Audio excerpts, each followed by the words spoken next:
Wara li ftit tal-jimilu prova jgiddibna, il-Ministru Michael Falzon issa kien sfurzat jammetti li f'pajjiżna għandna eluf ta' persuni f'riskju ta' faqar.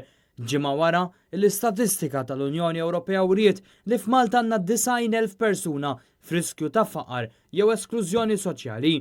Iffaċċjat bil-fatt il-Ministru Falzon ma kellux għażla ħlief li jammetti dan il-falliment ta' Gvern Laburista li fil-programm elettorali tal-2013 kien wiegħed li jeredika l-faqar.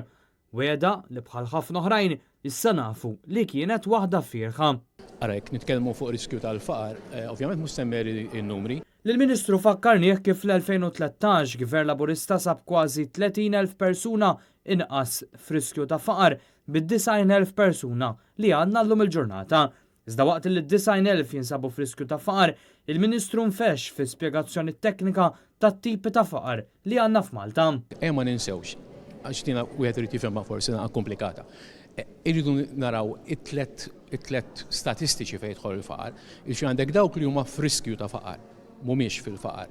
Għandek dawk li huma materjalment deprivati, tajjeb, fejn inti allura ma tistax tagħmel iktar minn sa tliet kejl ta' disa sa tlieta ma tkunx qed tissodisfahom, u għandek is-severe material deprivation.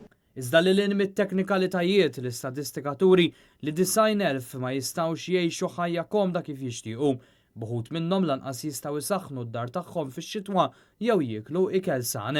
Dan biex ma nsemmux għexieren ta' persuni li qed jispiċċaw jorqdu f'garaxxijiet jew karozzi, inkluż individwi li għandhom xogħol imma ma jaffordjawx li jikru.